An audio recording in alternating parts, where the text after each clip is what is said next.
ઉપરવાસમાં ભારે વરસાદના પગલે બારડોલીમાં મીંઢોળા નદીમાં પૂર આવ્યું છે। મીંઢોળા નદીમાં ચાલુ સિઝનમાં 5 વખત પૂર આવી ચૂક્યા છે। બારડોલીના વોર્ડ નંબર 9 ની અંદર આવતા તલાવાડી વિસ્તારમાં મીંઢોળા નદીના પૂરના પાણી ફરી વળ્યા છે। કોટ સામે આવેલા વસાહતમાં 5મી વખત લોકોના ઘરો પાણીમાંથી લોકોને પસાર થવું પડે છે। લોકોના ઘરોની અંદર પાણી ભરાઈ ચૂક્યા છે। વસાહતના 45 જેટલા મકાનોમાં મીંઢોળા નદીના પૂરના પાણી ફરી વળ્યા છે। લોકોની ઘરવખરીને ભારે પ્રમાણમાં નુકસાન પહોંચ્યું છે। મીંઢોળા નદીના જળસ્તર વધતા વહીવટીતંત્ર દ્વારા લોકોને સલામત સ્થળે ખસી જવાની સૂચના આપવામાં આવી છે। ઘટનાના એક્સક્લુઝિવ દ્રશ્યો આપણે બતાવી રહ્યા છે। જોઈ શકાય છે કે ક્યાંય રસ્તો નથી દેખાતો, પાણી જ પાણી દેખાઈ રહ્યું છે અને આ પાણીનું સ્તર એટલું ઊંચું છે કે લોકોના ઘરોની અંદર આ પાણી ફરી વળ્યા છે। ગુજરાત સરકારના હવામાન ખાતાએ દક્ષિણ ગુજરાતમાં ભારે વરસાદની આગાહી કરી છે, તો બીજી તરફ હવામાન નિષ્ણાત અંબાલાલ પટેલે પણ જાહેરાત કરી છે કે દક્ષિણ ગુજરાતમાં ભારેથી ભારે વરસાદ થવાની શક્યતાઓ, જેને લઈને તાપી જિલ્લાની અંદર ગત મોડી રાતથી ધોધમાર અવિરત વરસાદને પગલે જે મીંઢોળા નદીમાં પૂરની સ્થિતિ જોવા મળે છે। ખાસ કરીને દ્રશ્યમાં જોઈ શકો છો કે બારડોલી નગરમાંથી પસાર થતી મીંઢોળા નદીની અંદર ઘોડાપુરની સ્થિતિને જોતા કોટની સામે આવેલ વસાહતની અંદર 45 જેટલા મકાનોની અંદર 8 થી 10 ફૂટ પાણી ભરાઈ જવા પામ્યા છે। દ્રશ્યમાં જોઈ શકો છો કે બારડોલી નગરમાં કોટની સામે આવેલી વસાહતના દ્રશ્યો છે અને ખાસ કરીને આ મધ્યરાત્રિએ જે મીંઢોળા નદીએ રૌદ્ર સ્વરૂપ ધારણ કરતા હાલ મીંઢોળા નદીમાં પૂરની સ્થિતિ જોવા મળી છે, જે અંતર્ગત વહીવટી તંત્ર દ્વારા મધ્યરાત્રિએ લોકોને સલામત સ્થળે ખસી જવા માટેની પણ સૂચનાઓ આપી દેવામાં આવી હતી। તો બીજી તરફ કોઈ અનિચ્છનીય ઘટના ન બને એ અંતર્ગત બારડોલી પોલીસના જવાનોને પણ આ બ્રિજ ઉપર અને વસાહત પાસે ખડકી દેવામાં આવ્યા છે। ખાસ કરીને તલાવડી વિસ્તારની અંદર પણ હાલ જે મીંઢોળા નદીના પૂરના પાણીઓ ભરાઈ જતા લોકોનો ઘર વખરીનો સામાન છે એ પણ પલળી જવા પામ્યો છે। આ દ્રશ્યની અંદર જોઈ શકો છો કે કોટની સામેનો વસાહત તેમજ બારડોલી નગરના વોર્ડ નંબર 9 ની અંદર આવેલ તલાવડી વિસ્તારની અંદર પણ મધ્યરાત્રિએ વરસાદી આજે પૂરના પાણીમાં ભરાતા લોકોને ઘર વખરીનો સામાન પલળી જવા પામ્યો હતો અને લોકોને પારાવાર નુકસાનીનો સામનો કરવો પડ્યો હતો। આ મીંઢોળા નદીની અંદર આ ચાલુ સિઝનની અંદર 7મી વખત પૂર આવતા લોકોના ઘરોની અંદર હાલ પાણી ભરાઈ ગયેલા દ્રશ્યો તમે જોયા હતા અને આ દ્રશ્યો કઈ કહી જાય છે કે સતત 7 વખત પૂરના પાણીઓ ભરાતા લોકોને પારાવાર નુકસાનીનો સામનો કરવાનો વારો આવી રહ્યો છે। કેમેરામેન સ્મિત રાઠોડ સાથે કેતન પટેલ, ન્યૂઝ 18 ગુજરાતી, બારડોલી। દક્ષિણ ગુજરાતમાં મેઘરાજાની ધનાધન બેટિંગ સામે આવી રહી છે। ભારે વરસાદ બાદ હજી ભારે વરસાદની આગાહી છે। વિસ્તારમાં તાપીમાં ભારે વરસાદ જોવા મળી રહ્યું છે। મીંઢોળા નદીમાં પૂરની સ્થિતિ છે। બારડોલીમાંથી પસાર થતા લેવલ બ્રિજ બંધ કરવામાં આવ્યો છે। મીંઢોળા નદીના જળસ્તરમાં સતત વધારો જોવા મળી રહ્યો છે। આ બ્રિજને સામે પાર આવેલા ચંદપીર દરગાહમાં પૂરના પાણી ફરી વળ્યા છે। પોલીસ તંત્રએ બ્રિજ પાસે જવાનો માર્ગને બંધ કર્યો છે। ગુજરાત સરકારના હવામાન ખાતાએ દક્ષિણ ગુજરાતમાં 5 દિવસ માટે ભારેથી અતિભારે વરસાદની આગાહી કરી હતી। એ આગાહીની અસર જોવા મળી રહી છે। ખાસ કરીને દ્રશ્યમાં બતાવવાનો પ્રયાસ કરીશ કે જે તાપી જિલ્લામાં ઉપરવાસમાં ભારે વરસાદને લઈને મીંઢોળા નદીમાં પૂરની સ્થિતિ જોવા મળી રહી છે। ખાસ કરીને આ તાપી જિલ્લાના વ્યારાની અંદર 8 સાડા 8 ઇંચ વરસાદ તેમજ સોનગઢની અંદર 7 સાડા 7 ઇંચ વરસાદને લઈને હાલ મીંઢોળા નદીમાં પૂરની સ્થિતિ જોવા મળી રહી છે, જે અંતર્ગત વહીવટી તંત્ર દ્વારા હાલ જે રામજી મંદિર પાસેથી ફાયર પાસેથી જે બ્રિજ જાય છે એ બ્રિજને હાલ વહીવટી તંત્ર દ્વારા બંધ કરી દેવામાં આવ્યો છે। સામે પાર બ્રિજને સામે પાર આવેલ ચાંદપીર દરગાહમાં પણ આજે પૂરના પાણી હાલ ભરાઈ જવા પામ્યા છે। દ્રશ્યમાં જોઈ શકો છો કે હાલ વહીવટી તંત્ર દ્વારા આ માર્ગને બંધ કરી દેવામાં આવ્યો છે।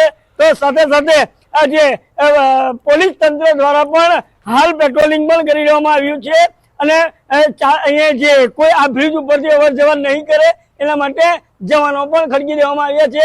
અને ખાસ કરીને જે તાપી જિલ્લાના ઉપરવાસમાં ભારે વરસાદને લઈને મીંઢોળા નદીમાં પૂરની સ્થિતિ જોવા મળી છે, જે અંતર્ગત જે આ બ્રિજ છે એને પણ હાલ બંધ કરી દેવાની નોબત આવી છે અને હાલ હજી પણ આ જે મીંઢોળા નદીના જળસ્તર દર પ્રતિ કલાક વધી રહ્યા છે એવું ચોક્કસ આ દ્રશ્યો કહી જાય છે। કેમેરામેન સ્મિત રાઠોડ સાથે કેતન પટેલ, ન્યૂઝ 18 ગુજરાતી, બારડોલી। જૂનાગઢ જિલ્લામાં પણ સાર્વત્રિક વરસાદ જોવા મળી રહ્યો છે। 24 કલાકમાં 1 ઇંચથી લઈને 6 ઇંચ સુધીનો વરસાદ આ વિસ્તારમાં ખાબક્યો છે। સૌથી વધુ વિસાવદરમાં 6 ઇંચ જેટલો વરસાદ વરસ્યો છે। 24 કલાક દરમિયાન જૂનાગઢ જિલ્લામાં વરસાદી માહોલ જોવા મળ્યો અને જેમાં ભેંસાણમાં 3 ઇંચ, મેંદરડામાં 2 ઇંચ જેટલો વરસાદ ખાબક્યો છે।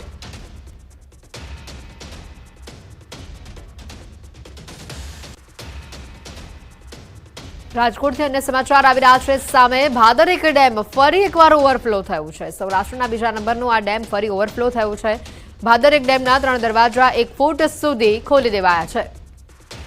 ડેમ ઓવરફ્લો થતાં નીચાણવાળા ગામોને તંત્રએ એલર્ટ આપ્યું છે। નદીના પટમાં અવરજવર ન કરવા તંત્રએ સૂચના આપી છે। ઉપરવાસમાં ભારે વરસાદ હોવાથી ડેમમાં 1448 ક્યુસેક પાણીની આવક છે। 1448 ક્યુસેક પાણીની જાવક પણ નોંધાઈ છે। ભાદરક ડેમમાંથી રાજકોટ તેમજ જેતપુર, ખોડલધામ જૂથ યોજના, વીરપુર, અમરનગર જૂથ યોજના સહિતના ગામોને પીવાનું પાણી આપવામાં આવે છે। ભાદરક ડેમમાંથી ખેડૂતોને સૌથી મોટી કેનાલ મારફતે સિંચાઈ માટે પાણી આપવામાં આવે છે।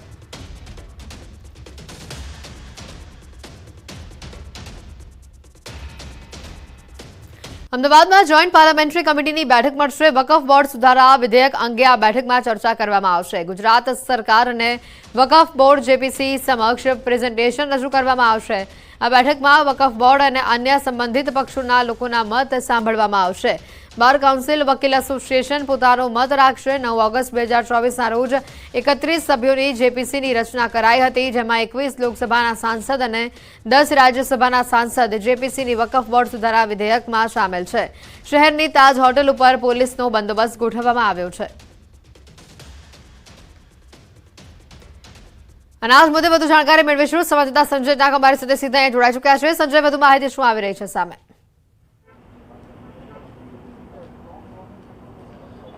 બિલકુલ હેતવી, વકફ બોર્ડ સુધારા વિધેયકની ચર્ચાને લઈને અમદાવાદમાં જોઈન્ટ પાર્લામેન્ટરી કમિટીની જે બેઠક યોજાઈ છે ને હાલ હું દ્રશ્ય આપને બતાવીશ કે હાલ જે સિંધુ ભવન રોડ પર તાજ હોટલ છે કે ત્યાં આ બેઠક જે છે તે યોજાઈ છે। ગુજરાત સરકાર અને વકફ બોર્ડની જે જેપીસી જે છે તે સમક્ષ જે પ્રેઝન્ટેશન રજૂ કરશે। વકફ બોર્ડ અને અન્ય સંબંધિત પક્ષોના જે છે અભિપ્રાયો જે છે તે પણ વકફ જેપીસી જે છે તેની સમક્ષ મૂકવામાં આવશે। વકફ બોર્ડ અને અન્ય સંબંધિત પક્ષોના લોકોના અભિપ્રાયો જે છે તે સાંભળશે। બાર કાઉન્સિલ અને વકીલ એસોસિએશન જે છે તે પણ પોતાનો મત જે છે તે રાખશે અને ખાસ કરીને 9 ઓગસ્ટના રોજ 9 ઓગસ્ટ 2024ના રોજ 31 સભ્યોની જેપીસી જે છે તે બની હતી અને તેમાં 21 લોકસભાના સાંસદ છે અને 10 રાજ્યસભાના સાંસદો છે તે વકફ સુધારા વિધેયકમાં સંભવિત સંશોધન જે છે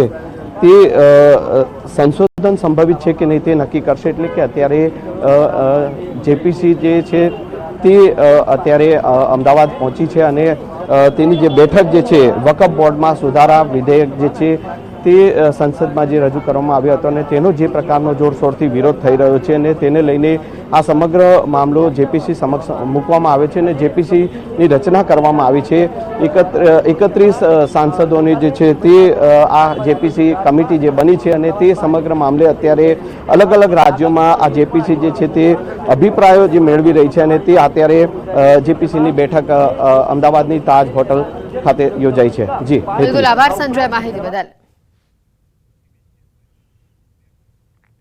ડાકોર રણછોડજી મંદિરમાં પ્રસાદ વિવાદ મામલે આશીષ સેવકની ફરી પ્રતિક્રિયા સામે આવે છે। સેવક આશીષે જણાવ્યું છે કે કોઈ કંપની કે બ્રાન્ડને બદનામ કરવાનો મારો કોઈ ઈરાદો નથી। તિરુપતિ મંદિરના પ્રસાદની જેમ રણછોડ મંદિરના પ્રસાદની યોગ્ય તપાસ થવી જોઈએ।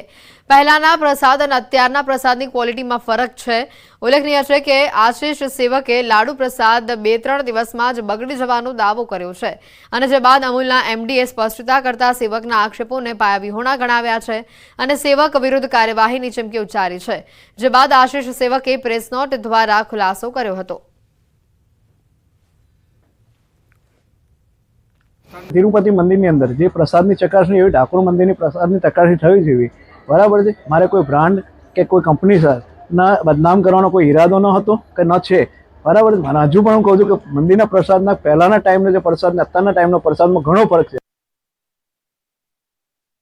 આઝાદીના આટલા વર્ષો પછી પણ એક ગામ એવું છે કે જે રસ્તાની પ્રાથમિક જરૂરિયાત અને વિકાસને ઝંખી રહ્યું છે.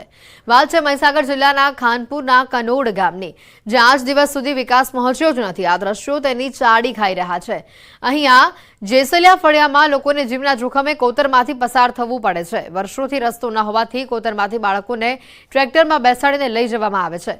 એમરજન્સીમાં ન તો કોઈ એમ્બ્યુલન્સ કે વાહન અંદર ગામમાં આવી શકે છે, ન તે બહાર જઈ શકે છે. જો કોઈ બીમાર પડે કે સગર્ભાને હોસ્પિટલ લઈ જવાની હોય તો 1.5 કિલોમીટર સુધી જોડીમાં તેને લઈ જવી પડે છે. તો પશુપાલકોને પણ ભારે હાલાકીનો સામનો કરવો પડી રહ્યો છે. આ પરિસ્થિતિ બહુ સમયથી અમારા વડીલોને એકલી ગયા અને આ રસ્તાનું અમે દરખાસ્તો ને લેટર બી મુખ્યમંત્રીને બી આપેલું છે, પણ રસ્તો જ નથી થતો. અને ચોમાસું અને શિયાળા પડતું તો અમારે પાણીમાં હાલકી જ ભોગવીને જવું પડે છે. અને કંઈક અમે લેટર બી આપેલા છે અને કંઈક અરજીઓ બી કરેલી, પણ આ રસ્તાનું થતું જ નથી. અને અમારે ડિલિવરી હોય કોઈ હોય તો અહીંથી ઉચકીને લઈ જવું પડે, કોઈ બીમાર માણસ હોય તો એ બહુ તકલીફો પડે છે. અને અમારે સ્કૂલમાં છોકરો જવા માટે પાણી વધારે હોય તો ટ્રેક્ટર મૂકવું પડે છે. તો વધારે ગર્ભાશયની ક્યાં થઈને લઈ જવી, જોડીમાં ઉચકરીને રોડે લઈ જવી પડે છે. અહીંયાથી 1.5 કિલોમીટર રસ્તો દૂર છે અને જોડીમાં 2-4 બહેનો હાથે હોય તો ડિલિવરી કેસ રોડે જાય છે. એ અમારી મુસીબત છે. અને વિદ્યાર્થીઓને ભણવા જવા માટે મગર હે, કોઈ હે, આ હે, તે હે, પાણીમાં ટ્રેક્ટર મૂકેલું છે. ટ્રેક્ટરમાં લઈને જવા આવવા નિશાળીઓ ભણી શકે છે. સાથે જ જે રીતે આ ગામ લોકો જણાવી રહ્યા છે, અને તેમાં પણ હવે એવું નથી કે ગામ લોકો કોઈ રજૂઆત નથી કરી રહ્યા. તેમનું કહેવું છે કે અનેક રજૂઆત બાદ આજ દિવસ સુધી અહીંયા કોઈ પણ ફરક્યું નથી. વસ્તીની વાત કરીએ તો જેસલિયા ફળિયામાં 60 જેટલા ઘરો આવેલા છે, જ્યાં આદિવાસી પ્રજા વસવાટ કરે છે. આ ગામના 250થી વધુ લોકો દરરોજ જીવના જોખમે કોતર પરથી પસાર થાય છે. મહત્વનું છે કે આ આદિવાસી પરિવાર મોટે ભાગે ખેતી પશુપાલન પર નભે છે, ત્યારે તેઓને વસ્તુઓ માટે ગામ બહાર જવું પડે છે. ત્યારે તંત્રના પાપે ન છૂટકે જીવના જોખમે કોતરમાં પાણીમાંથી પસાર તેઓ થઈ રહ્યા છે.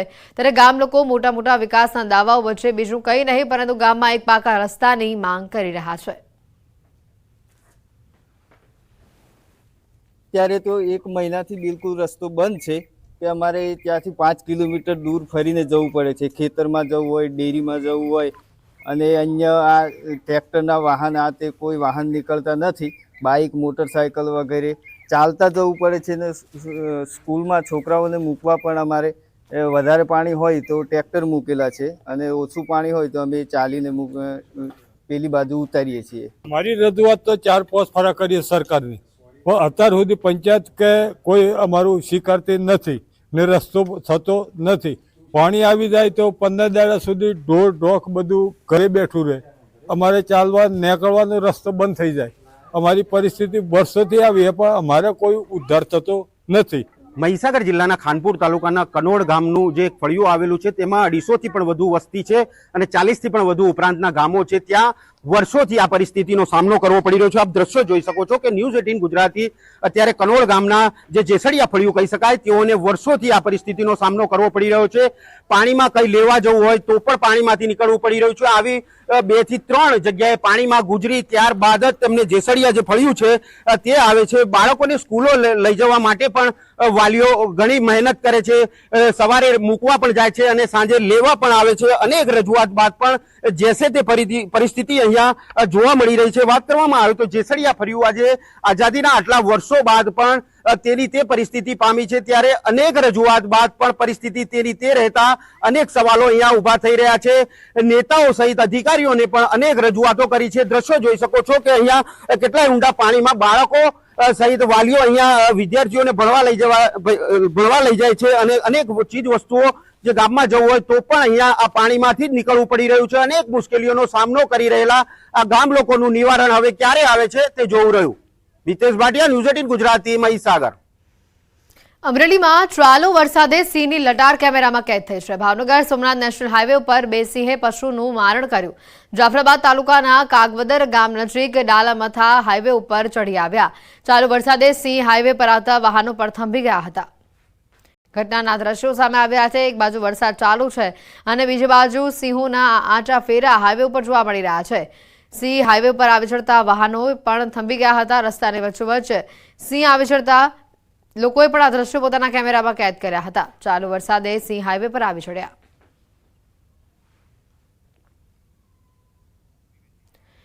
અમરેલી જિલ્લામાં વરસાદી માહોલની વચ્ચે એક સાથે 4 સિંહોની લટાર કેમેરામાં કેદ થઈ છે. 4 સિંહોની આ લટારના સીસીટીવી સામે આવ્યા છે. 4 સિંહો ગામડામાં પહોંચ્યા હતા. સાવરકુંડલા તાલુકાના જાબાળ ગામમાં 4 સિંહો શિકારની શોધમાં આવી ચડ્યા. વરસાદી માહોલની વચ્ચે સિંહોના ગામમાં આંટાફેરા આ સીસીટીવી કેમેરામાં કેદ થઈ ચૂક્યા છે. સિંહોના સીસીટીવી ફૂટેજ સોશિયલ મીડિયા પર વાયરલ થયા છે.